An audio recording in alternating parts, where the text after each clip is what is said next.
Hello everyone, कल मैंने एक वीडियो बनाया था। उसमें ये चीज़ था कि ई ऑप्शन कितनी बार सही होता है। 150 सवाल हैं, 5 ऑप्शन है। इस हिसाब से देखे जाए तो अगर सभी ऑप्शन को इक्वल अपॉर्चुनिटी रहे तो वो 30-30 बार के आसपास सही होने चाहिए।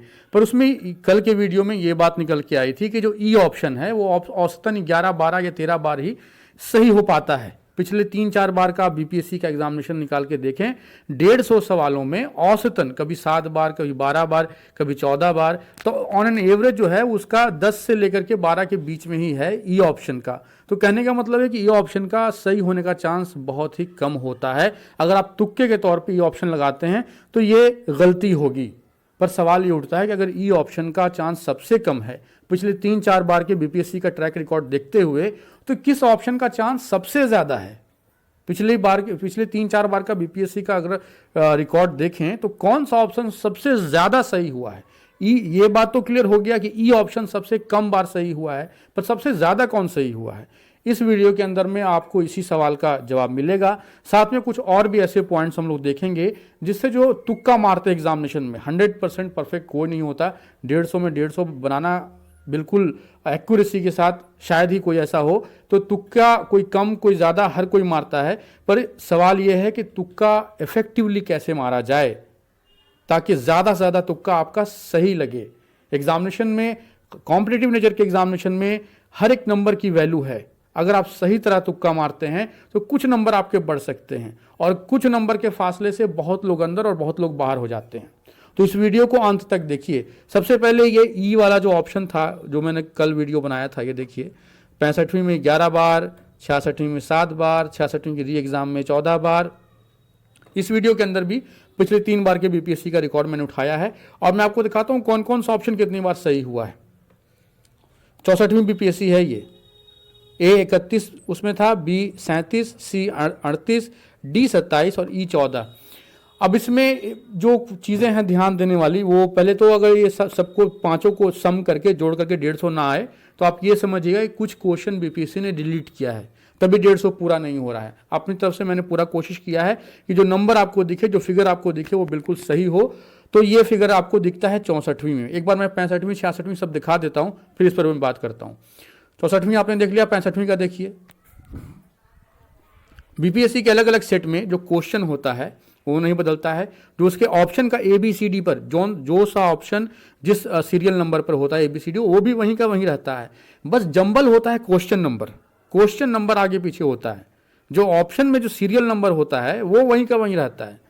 तो 65वीं बीपीएससी का हाल देखिए। 36 ए बी में 39 बार सही था, सी 41 बार, डी 23 बार, ई 11 बार। 66वीं बीपीएससी का देखिए। ए 33 बार, बी 37 बार, सी 45 बार, डी 28 बार और ई 7 बार।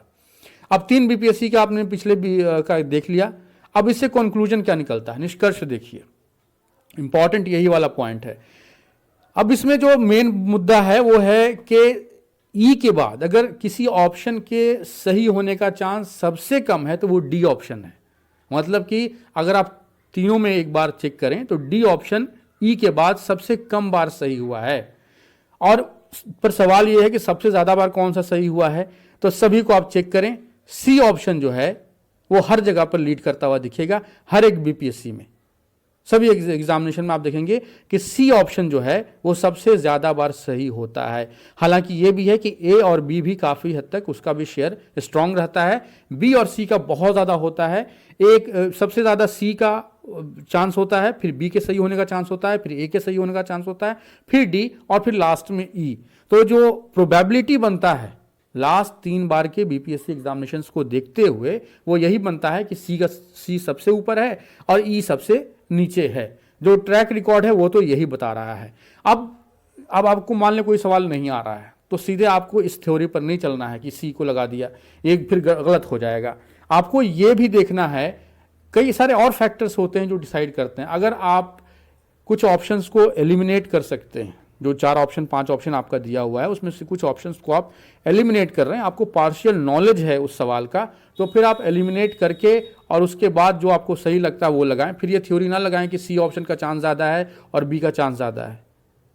अगर आप एलिमिनेट करते हैं तो वही सही है। दूसरा है कि अगर ऑप्शंस में से कोई ऑप्शन में आपको ज़्यादा एलेबोरेशन दिख रहा है, ज़्यादा समझाने की कोशिश कर रहा है, जिसने सवाल को सेट किया है उसका जो ऑप्शन है वो बाकी सभी ऑप्शन छोटा है और एक ऑप्शन थोड़ा लेंदी है, तो उस लेंदी वाले के साथ ही जाएं। वहां पर ये सी बी करने की जरूरत नहीं है, उस लेंदी वाले के साथ ही जाएं।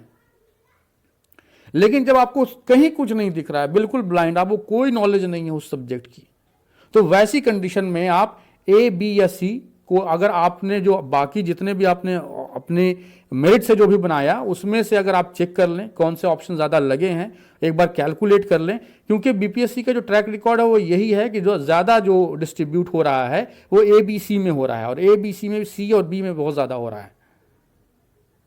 तो आप इसी हिसाब से अरेंज कर करके कोशिश करें कि अगर रैंडमली तुक्का लगाना हो तो आप बी या सी के साथ ही जाएं, आपके सही होने का चांस बहुत ज़्यादा होगा in compare to D E. तो बी सी ही बेहतर ऑप्शन है। आप जो चीज़ें मैंने बताया है, जो फिगर मैंने आपको दिखाया है, इसको आप क्रॉस चेक भी कर सकते हैं अपनी तरफ से। तो कुल मिला के ओवरऑल आउटकम यही है कि बीपीएससी एग्जामिनेशन में ई ऑप्शन के सही होने का चांस सबसे कम है और सी ऑप्शन के सही होने का चांस सबसे ज़्यादा है। लेकिन कुछ और भी फैक्टर्स हैं जिनको ध्यान में रख करके ही तुक्का मारा जाना चाहिए, जैसा मैंने बीच में वीडियो में बताया कि लेंदी ऑप्शन जो है उसके साथ जाएं, या आप एलिमिनेट कर रहे